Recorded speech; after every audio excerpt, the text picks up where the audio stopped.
आर्यों को कुछ विद्वान विदेशी मानते हैं और कुछ देशी।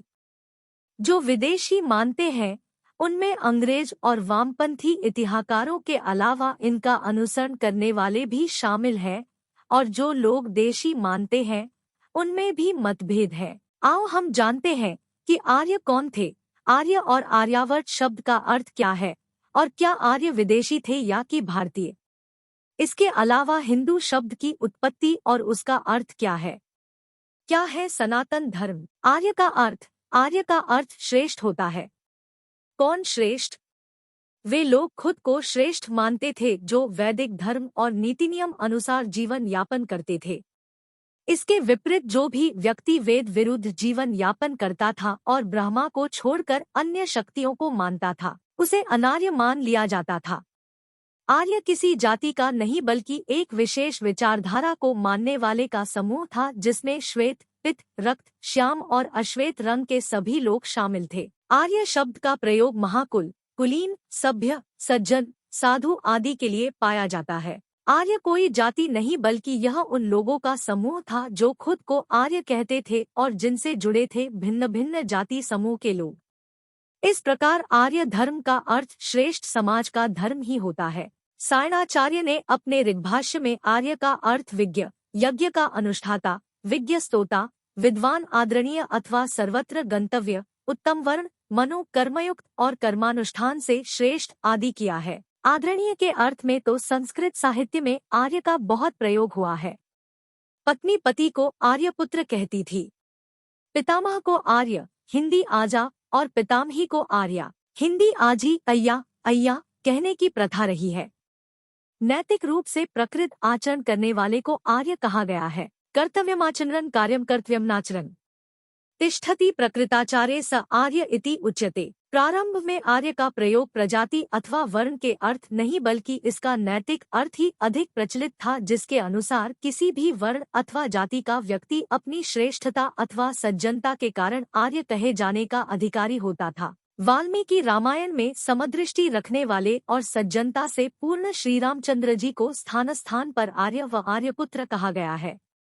विदुरनीति में धार्मिक को, चाणक्य नीति में गुणीजन को, महाभारत में श्रेष्ठ बुद्धि वाले को तथा गीता में वीर को आर्य कहा गया है। महर्षि दयानंद सरस्वती जी ने आर्य शब्द की व्याख्या में कहा है कि जो श्रेष्ठ स्वभाव, धर्मात्मा, परोपकारी, सत्य विद्या आदि गुणयुक्त और आर्यावर्त देश में सब दिन से रहने वाले हैं, उनको आर्य कहते हैं। आर्य कौन। पशु, पक्षी, वृक्ष आदि भिन्न भिन्न जातियां हैं, उसी तरह मनुष्य भी एक जाति है जिसकी उत्पत्ति का मूल एक ही है।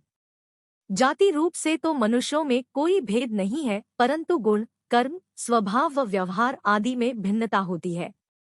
कर्म के भेद से मनुष्य जाति में दो भेद किए जा सकते हैं, एक आर्य और दो दस्यु। एक ही परिवार में यह दोनों हो सकते हैं। वेद कहता है कृण्वन्तो विश्वमार्यम, अर्थात सारे संसार को आर्य बनाओ। वेद में आर्य श्रेष्ठ मनुष्यों को ही पदार्थ दिए जाने का विधान किया गया है।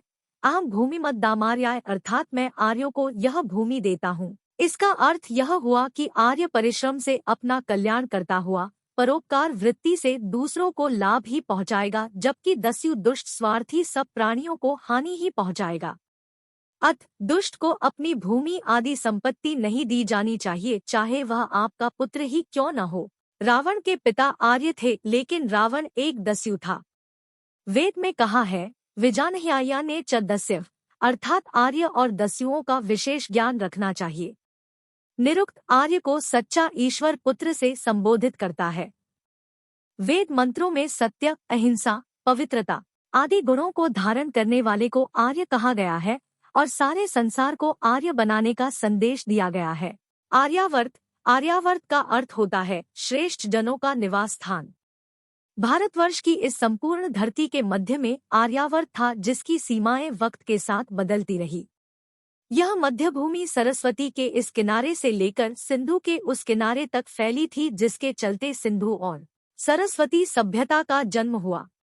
वेदों में खासकर सिंधु और सरस्वती और इनकी सहायक नदियों का अधिक उल्लेख मिलता है। आर्य भूमि का विस्तार काबुल की कुंभा नदी से भारत की गंगा नदी तक और कश्मीर की वादियों से नर्मदा के उस पार तक था। हालांकि हर काल में आर्यावर्त का क्षेत्रफल अलग अलग रहा। प्राचीन काल में दक्षिण भारत में बहुत कभी ही भूमि रहने लायक थी, बाकी संपूर्ण भूमि जंगल और जलाशय से पटी हुई थी। सिंधु की पश्चिम की ओर की सहायक नदियों कुभा, सुवास्तु, कुमु और गोमती का उल्लेख भी ऋग्वेद में है। इस नदी की सहायक नदियां वितस्ता, चंद्रभागा, इरावती, विपासा और शुतुद्री है। इसमें शुतुद्री सबसे बड़ी उपनदी है। शुतुद्री नदी पर ही एशिया का सबसे बड़ा भागड़ानांगल बांध बना है। झेलम, चिनाब, रावी, व्यास एवं सतलुज सिंध नदी की प्रमुख सहायक नदियां हैं। इनके अतिरिक्त गिलगिट, काबुल, स्वात, कुर्रम, टोची, गोमल, संगर आदि अन्य सहायक नदियां हैं। प्राचीन काल में अफगानिस्तान को आर्याना, आर्यानुम्र, वीजू नाम से पुकारा जाता था। बाद में यह पख्तिया, खुरासान, पश्तूनख्वा और रो आदि नामों से जाने लगा। फिर इसका नाम उपगण स्थान हो गया, जिसमें गांधार, कंबोज, कुंभा, वर्णो, सुवास्तु आदि क्षेत्र थे। सिंधु के तट पर ही भारतीयों के पूर्वजों ने प्राचीन सभ्यता और धर्म की नींव रखी थी। सिंधु घाटी में कई प्राचीन नगरों को खोद निकाला गया है। इसमें मोहनजोदड़ो और हड़प्पा प्रमुख है। सिंधु घाटी की सभ्यता 3000 ईसा पूर्व थी। ऋग्वेद में उल्लेख है कि प्रथम मानव की उत्पत्ति वितस्ता नदी के किनारे हुई थी। ऋग्वेद में सरस्वती का अन्नवती तथा उदकवती के रूप में वर्णन आया है। महाभारत में सरस्वती नदी के प्लक्षवती नदी, वेदस्मृति, वेदवती आदि कई नाम है। ऋग्वेद में सरस्वती नदी को यमुना के पूर्व और सतलुज के पश्चिम में बहती हुई बताया गया है। तांडे और जैमिनीय ब्राह्मण में सरस्वती नदी को मरुस्थल में सूखा हुआ बताया गया है। महाभारत में सरस्वती नदी के मरुस्थल में विनाशन नामक जगह पर विलुप्त होने का वर्णन है। इसी नदी के किनारे ब्रह्मावर्त था, कुरुक्षेत्र था, लेकिन आज वहां जलाशय है। नदी का तल पूर्व हड़प्पाकालीन था और यह 4000 ईसा पूर्व के मध्य में सूखने लगी थी। अन्य बहुत से बड़े पैमाने पर भौगोलिक परिवर्तन हुए और 2000 ईसा पूर्व होने वाले इन परिवर्तनों के चलते उत्तर पश्चिम की ओर बहने वाली नदियों में से एक नदी गायब हो गई और यह नदी सरस्वती थी। ऋग्वेद में आर्यों के निवास स्थान को सप्तसिंधु प्रदेश कहा गया है। ऋग्वेद के नदी सूक्त 10/75 में आर्य निवास में प्रवाहित होने वाली नदियों का वर्णन मिलता है, जो मुख्य है कुभा, काबुल नदी, कृगु, कुर्रम, गोमती, गोमल, सिंधु, परुष्णी, रावी, शुतुद्री, सतलज, वितस्ता, झेलम, सरस्वती, यमुना तथा गंगा। उक्त संपूर्ण नदियों के आसपास और इसके विस्तार क्षेत्र तक आर्य रहते थे।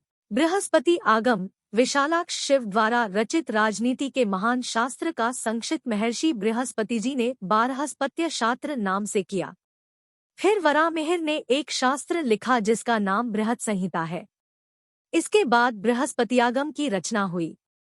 बृहस्पति आगम सहित अन्य आगम ईरानी या अरबी सभ्यताओं से बहुत प्राचीन काल में लिखा जा चुके थे। अतः उसमें हिंदुस्तान का उल्लेख होने से स्पष्ट है कि हिंदू या हिंदुस्तान नाम प्राचीन ऋषियों द्वारा दिया गया था, न कि अरबों ईरानियों द्वारा। यह नाम बाद में अरबों ईरानियों द्वारा प्रयुक्त होने लगा। हालांकि इस आगम को आधुनिक काल में लिखा गया माना जाता है। इसके एक श्लोक में कहा गया है, ओंकार मूल मंत्राढ़ पुनर्जन्म दृढ़ाशय, गोभक्तो भारत गुरु हिंदुरहिंद संदूषक, हिंसया दुईते चित्तन तेन हिंदुरितिरित। ओंकार जिसका मूल मंत्र है, पुनर्जन्म में जिसकी दृढ़ आस्था है, भारत ने जिसका प्रवर्तन किया है तथा हिंसा की जो निंदा करता है, वह हिंदू है। श्लोक, हिमालयात् समारभ्य यावत् इंदु सरोवरम तन देवनिर्मितं देशम हिंदुस्थान प्रचक्षते बृहस्पति आगम। अर्थात हिमालय से प्रारंभ होकर इंदु सरोवर, हिंद महासागर तक यह देव निर्मित देश हिंदुस्तान कहलाता है।